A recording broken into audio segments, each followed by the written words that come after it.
pouvoir assumer l'action du président de la République.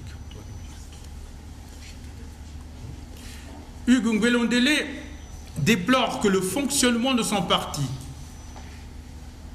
s'enlise dans une dangereuse dynamique de sclérose qui risque d'aboutir à une nécrose. Et face à ces facteurs, face à tous ces facteurs de glaciation, l'auteur met en débat ou met en place un corpus de propositions. Je ne vais certainement pas citer la totalité, mais je vous en donne un certain nombre. D'abord, combattre l'accoutumance à la résignation.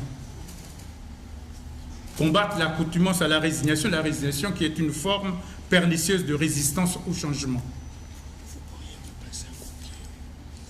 Réajuster la base doctrinale pour établir l'indispensable cohérence entre le rêve et la pratique dans son ancrage à la modernité. Promouvoir les valeurs citoyennes. Restaurer le sens de la responsabilité. Qu'est-ce que cela veut dire? C'est que chaque citoyen doit apprendre à assumer ses actes et ses comportements. Cultiver les valeurs de la compétence technique et managériale qui sont souvent mises à mal au profit de l'action souterraine des réseaux de relations et d'influence. Promouvoir la culture du dialogue, la capacité à l'écoute de l'autre, souvent battue en brèche par la diabolisation du contradicteur. S'ouvrir à la jeunesse, en lui parlant le langage de la responsabilité et de l'éthique citoyenne. Je citerai comme dernière proposition, promouvoir chez les jeunes la culture d'entreprendre, la culture du travail de la terre pour enrayer l'esprit d'assister qui les anime.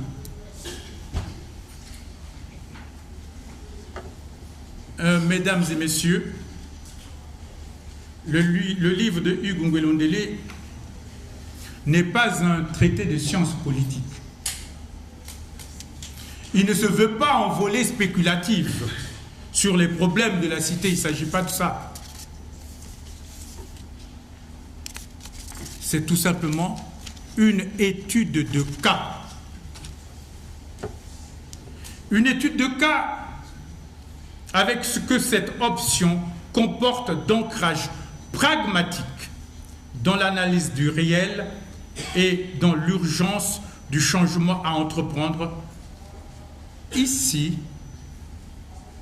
et maintenant. C'est pourquoi Hugues Ngwelondele considère que le PCT, pour faire la politique autrement,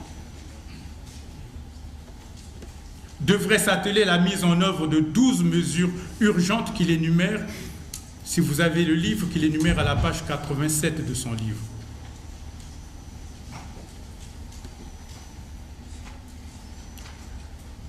Mesdames et messieurs, je suis parfaitement conscient du caractère lacunaire de ce survol que je viens de faire, de ce livre passionnant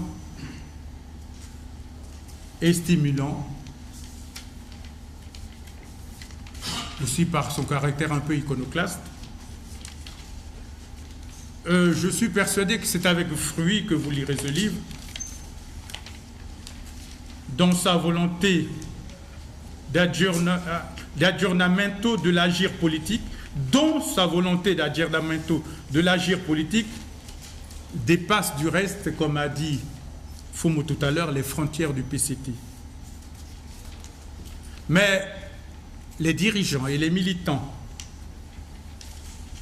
de ce parti, qui est en fait l'interface politique entre le président Denis Sassou Nguesso et le peuple congolais. Ils trouveront, je présume, non seulement matière à réflexion, mais aussi et surtout motivation et impulsion à agir. C'est le challenge de Hugues Ngolondele. Hugues Ngolondele a dit: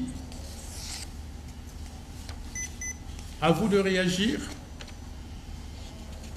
non pas seulement par la parole, mais aussi par l'action. Je vous remercie.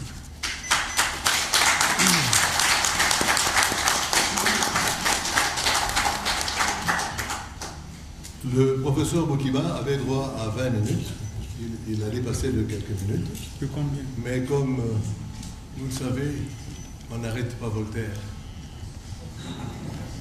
Je retiens simplement que le professeur Bokiba a apprécié le bel ouvrage de Hugues Ngolondele, qui est l'alliage de la beauté et de la puissance rhétorique élocutoire.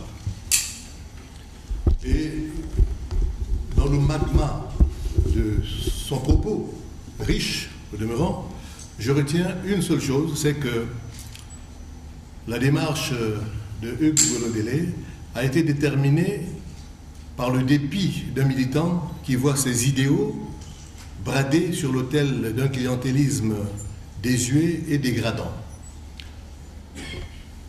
Je vais appeler l'homme de théâtre Malonga pour nous faire une lecture de quelques extraits de ce livre passionnant de Hugues Ngolondele.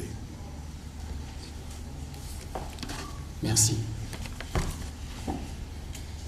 Ce livre m'a été inspiré par une observation persistante et délicate de l'évolution de la manière dont les gens, en particulier les jeunes, entrevoient leur rapport à la politique. J'ai entrepris des discussions très constructives avec nombre d'entre eux qui rêvent de voir la politique être faite autrement. Il m'est arrivé plus d'une fois d'être interpellé par des jeunes en ces termes.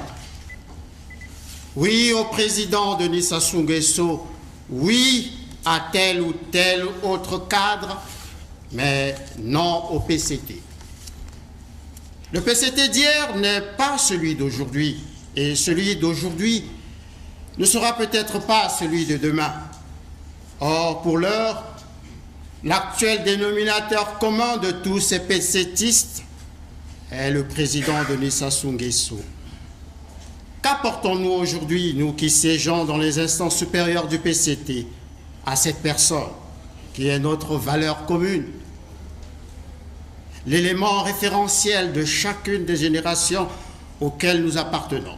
Quelle manière de faire la politique répondrait le mieux à ce que le peuple attend de ce témoin de la politique congolaise, qui a pu traverser des générations d'hommes politiques et qui se trouve certainement à l'heure de la synthèse de sa propre carrière politique? Comment pourrions-nous faire en sorte que les jeunes et les femmes en particulier et tous les Congolais en général tirent le meilleur parti de cette synthèse pour que le Congo fasse un bond en avant? C'est à toutes ces préoccupations qui ont nourri ma réflexion que je tente de répondre. Loin de moi la prétention d'être le mieux à même de parler du PCT, car cet ouvrage n'a pas la vocation d'étudier son évolution diachronique et synchronique. Son objectif est simplement de susciter le débat. Merci. On applaudit le comédien ou l'acteur du livre. Après le professeur Patient Bokiba, la parole revient à Firmin Kitoro Kinzunza. Bien, merci bien. Je veux d'abord remercier Hugues Ngolondele pour avoir pensée aux universitaires pour présenter son travail. Pour ceux qui suivent ce que j'ai toujours dit, les thèses que je soutiens, les pays sous-développés sont des pays qui ne savent pas à quoi servent leurs universités. Ce sont des pays dans lesquels les dirigeants considèrent leurs universités comme des simples attributs de la souveraineté, au même titre que l'hymne national, la devise et l'avion présidentiel. Alors le jour où les hommes politiques africains vont comprendre que la révolution industrielle a été impulsée et accompagnée par les centres de recherche, les grandes écoles d'ingénieurs, les universités, alors c'est là que nous verrons effectivement une autre Afrique. Mais tant que ce ne sera pas fait, nous allons continuer à tourner en rond. Nous allons continuer à tourner en rond. Et je voulais partager avec vous une expérience. J'ai été très heureux d'avoir effectué en 2014 7 voyages au Rwanda. Et en 2015, environ 5. J'étais heureux parce que jusque-là, je me disais, est-ce que je vais quitter cette terre sans voir une Afrique qui marche? Bon, malheureusement, c'est des amis burundais qui m'ont dit, mais le Rwanda, ce n'est pas des Africains, ce sont des Blancs. Je dis, comment ça, ce sont des Blancs? Il dit, mais ceux qui dirigent le Rwanda, c'est des gens de la diaspora. C'est des gens qui sont nés en Nouvelle-Zélande, qui sont nés en Australie, qui sont nés au Canada, et qui sont donc venus avec un nouveau logiciel mental.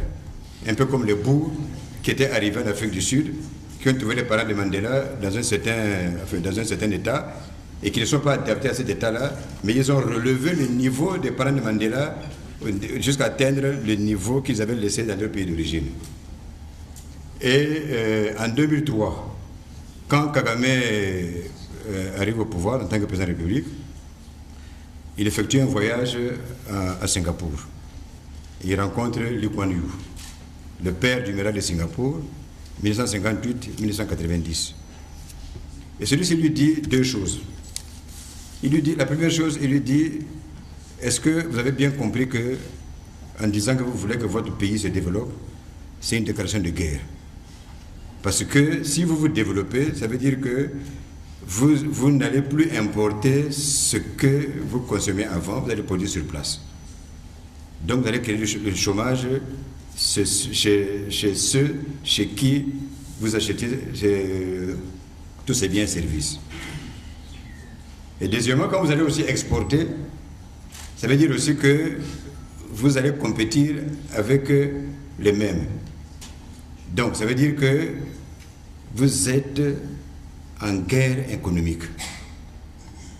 Et il conclut en disant, est-ce que vous avez déjà vu un général gagner une bataille?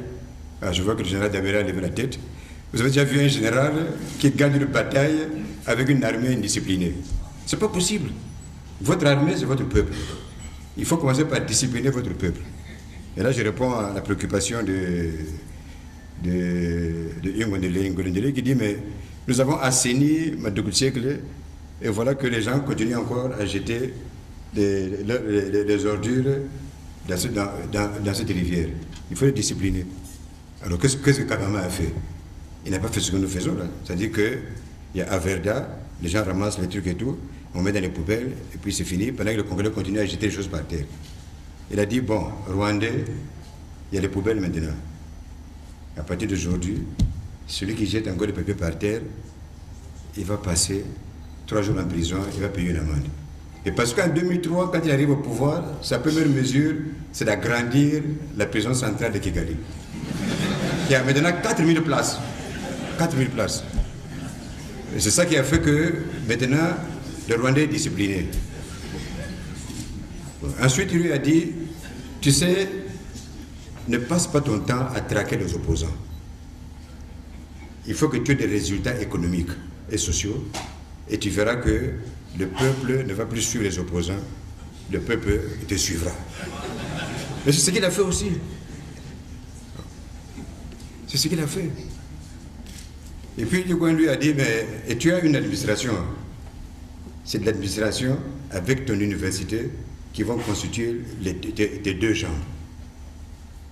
les fonctionnaires, il les a appelés. Et ça, il dit, bon, et il leur a posé 5 questions. La première question, est-ce que vous êtes satisfait de vos salaires? Ils ont répondu non.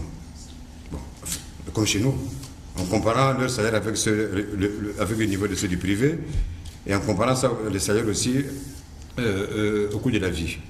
Deuxième question, d'où proviennent vos salaires? Il dit des recettes fiscales et douanières. Très bien. Qui alimente les recettes fiscales et douanières? Les ménages, les administrations, les entreprises. Mais parmi les trois, quel est le plus gros contributeur? C'est l'entreprise. Comment traitez-vous les entreprises? Ils ont baissé la tête. On les maltraite. Alors, si vous traitez bien les entreprises, les recettes fiscales et douanières vont augmenter et je pourrai augmenter vos salaires. Donc, contrat gagnant-gagnant. Et 10 ans après, Singapour était le premier pays au monde où les gens pouvaient démissionner de la fonction publique, aller dans le privé, quitter le privé et repartir dans la fonction publique. Parce que les salaires sont pratiquement les mêmes. Mais ceci, Hugues, c'est pour dire qu'en fait, il y a beaucoup d'interrogations que vous avez eues, mais en fait, les réponses, les gens sont là pour nous apporter les réponses. Et c'est pour ça que le think tank que vous avez proposé, il est très important.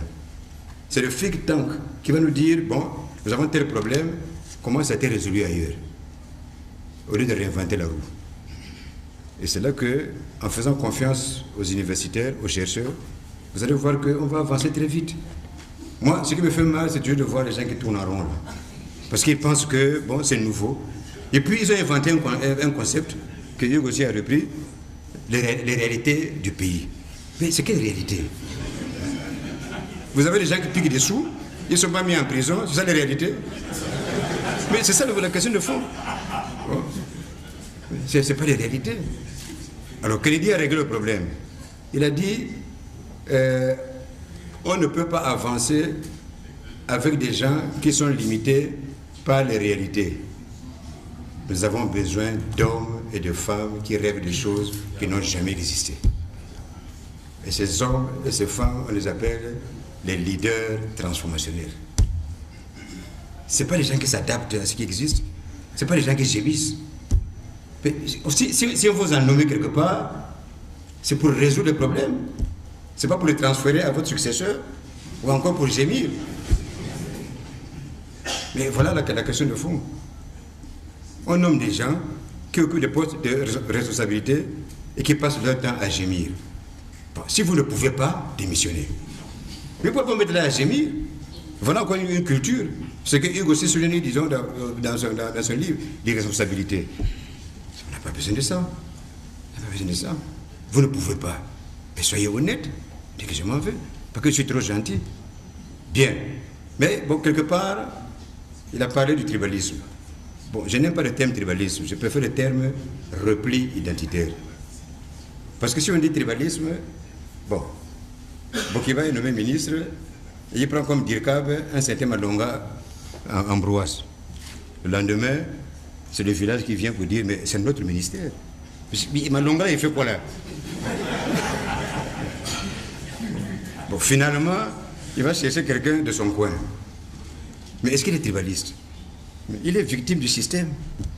Mais il est victime du système, mais alors il faudrait que quelqu'un, quelque part, dise que, écoutez, voilà comment ça doit marcher maintenant. Et j'étais heureux, en discutant avec Hugues, d'apprendre que, bon, lui aussi, il souffre de voir qu'il y a des ministères où, du ministre au planton, c'est la même ethnie. Il y a un problème. Mais si on tolère ça, tout comme si aujourd'hui, nous avons vécu une situation terrible. Bon, l'ancien ministère du ministre d'État Mvuba a été pillé, saccagé. À tel point que ça fait 5 mois que le Premier ministre attend qu'on réhabilite. Mais les gens qui ont fait ça, ils sont où là? On les connaît ou on ne les connaît pas? Ce n'est pas des fantômes. Mais on a fait quoi? C'est ça. Donc cette culture de s'adapter aux réalités, la réalité c'est que quand un ministre s'en va, eh bien ceux qui étaient là s'en vont avec tout. Ils arrachent tout, le machin et tout, le tapis aussi est parti, la moquette est partie. C'est ça la réalité du Congo. Bon, mais on va arrêter ça comment? Mais il faut que quelqu'un arrête ça, que quelqu'un commence à le faire. Mais pas forcément le président Sassou Nguesso, mais il est trop loin. Chacun, là où il est, il met de l'ordre. Bon. Bien. Bon, il y a le message et puis il y a le messager. Ce que je crus tirer du message, c'est que ce qui transparaît, c'est 3 choses. La première chose, c'est l'amour du pays. Il souffre de constater que cet amour commence à partir.